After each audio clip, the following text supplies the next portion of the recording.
আজকে আমরা মুসলমানেরা আমাদের সন্তানকে কোরআন শেখাই না, না নিজে শিখি না কোরআন সন্তানকে শিখাই, অথচ বাতিলের বিরুদ্ধে, অন্যায়ের বিরুদ্ধে, সমস্ত কুফরি বিরুদ্ধে, সমস্ত বিজাতিদের বিরুদ্ধে, সমস্ত অনিসলামিক কর্মকাণ্ডের বিরুদ্ধে লড়াইয়ের জন্য প্রথম যে হাতিয়ারটি আল্লাহ তাআলা মুসলমানকে দিয়েছেন সেটা হলো কোরআন।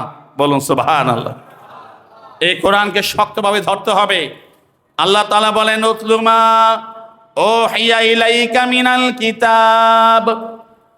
হে নবী, দুনিয়ার সকল মুশরিকরা ইসলামের বিরুদ্ধে যত নেটওয়ার্ক গড়ে তোলুক, দুনিয়ার ইহুদি নাসারা ইসলামের বিরুদ্ধে যত নেটওয়ার্ক গড়ে তোলুক, তাদের সমস্ত নেটওয়ার্ককে ছিন্ন ভিন্ন করে ইসলামকে যদি জয়ী করতে চান, এক নম্বর কর্মসূচি হলো এই কোরআনের পাঠ, কোরআনের তেলাওয়াতকে সমাজে বাস্তবায়ন করুন।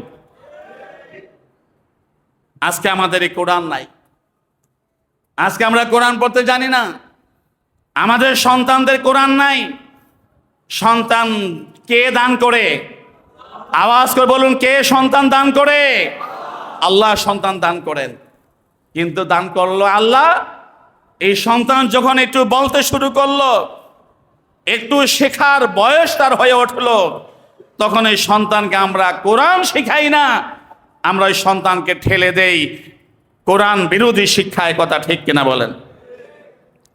আমাদের কপালটা যে কি আল্লাহ জানে। এই বাংলাদেশে এক সরকার যা আরেক সরকার আসে, এক গভর্নমেন্ট যা আরেক গভর্নমেন্ট আসে। জুলাই থেকে যেই আন্দোলন সংগ্রাম, যেই বিপ্লব শুরু হয়েছিল, আগস্টের 5 তারিখে এসে যেই বিপ্লবের চূড়ান্ত রূপ ধারণ করলো, গণ অভ্যুত্থানের মাধ্যমে একটি স্বৈরাচারী সরকারের পতন ঘটলো। আমরা ভেবেছিলাম জুলাই বিপ্লবের পরে এদেশের সব জায়গাতে পরিবর্তন আসবে, সংস্কার আসবে। কিন্তু আফসোস, হয়তো কিছু সংস্কার, কিছু পরিবর্তন কিছু কিছু জায়গায় ঘটবে, কিন্তু শিক্ষা জাতির মেরুদণ্ড, সেই মেরুদণ্ড কিন্তু এখনো নাস্তিকদের কবল থেকে মুক্ত হয় নাই। এখনো শিক্ষা মন্ত্রণালয় ইসলাম বিরোধী অপশক্তির দখল থেকে এখনো স্বাধীন হয় নাই।